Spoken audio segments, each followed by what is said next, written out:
Okay, so I just talked about some soft goals. And what I want to do next is talk about some more concrete goals. So the soft goals are a little harder to prove. They might be called a little touchy feely or something like that. Concrete goals, I hope, are something that we can actually measure. So I have a few of these as well. And one thing I want to say before I get into that is that there are some books in the world, not just functional programming books, but any kind of book. For instance, I read books on yoga and meditation, and a lot of those don't properly state what the background is that they expect you to have, or they don't state the goals of their book. And that can be very frustrating. So back in the day, there were some functional programming books out there in the world. They weren't necessarily bad books or anything like that, but except for the beginning of the book, I should say. And that's because they didn't state what their goals were. So if you just picked up this book and you tried to learn functional programming, you'd be like, oh my God, this is for advanced functional programmers. This is not for me. So that's when I started realizing, you want to have goals right in the front of the book. There should be some statement of what I expect you to know when you come into this course. And then should also be an expectation of what I think you're going to learn during this course. So that's kind of what's going on here and what I cover in these first several paragraphs right here.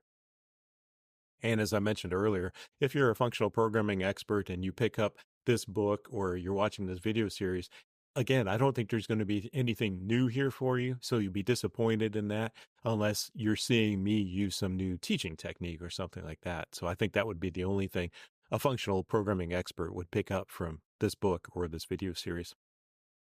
So my first concrete goal was to provide the necessary background for you to read those harder functional programming books. So one of them was Functional Programming in Scala. It was called the Red Book at that time. I don't know if it's still called that or not, but the front and back covers are completely red. So that's where that name came from. And one of the goals I had for this book was I wanted to provide all the background material that you needed so you could then pick up the Red Book and say, oh, okay, now I can read this book, because that was a really small book. It was 200 pages, maybe 250 pages at the most, really densely packed, but it made a lot of assumptions about things that you needed to know. So one of my goals was to provide all the background material you needed to be able to pick up the Red Book and start reading it. And I'm not just picking on the Red Book. There were several other books at that time that were actually pretty good, but you needed this sort of background to be able to read those books. And I only mentioned the Red Book because it was pretty famous in the Scala functional programming community at that time. Then next, I want you to be able to understand existing functional programming code. So at the time, I had gone to the 2014 Lambda conference, and I was watching a presentation. The teacher was John DeGoes, if I'm saying his name right. And as he was going through teaching this, I thought, wow, Al, I thought I knew Scala and I knew a little bit about functional programming at the time, but I had no idea what he was talking about. So that made a big impact on me. And I was like, I want to know what he's talking about. So that became a second goal for me in this book and in this video series, is that I would like for you to be able to look at that source code. So maybe what we'll do is try to update that code during this video series or something like that, because that is pretty old code by now. And a goal, again, of this video course would be for you to understand the kind of game that John was creating at that time, or some of the other things that we'll share here. And again, that's a concrete goal for me, because you should be able to look at the code and understand it.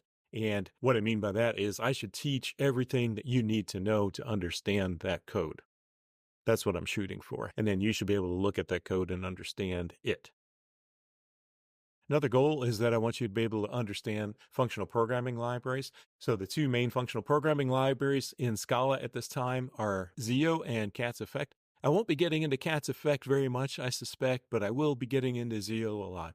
So what happens is you learn functional programming, you get to a certain point where you know the basics of functional programming, and actually kind of covered that in my previous course on the Introduction to Functional Programming. And from that course, you should be able to jump off and go look at the Zio documentation and the Cat's Effect documentation and think to yourself, yeah, I know exactly what they're doing and I know why they're doing it. So that's actually a goal of the introductory course. And now what we're going to do in this course is get more into Zio. And then a fourth goal at the time when I first created this book, there were actually over 2 million Monad tutorials that Google was listing in their search results. And so at the time, one of my concrete goals for this book was to be able to provide the background for you to understand monads.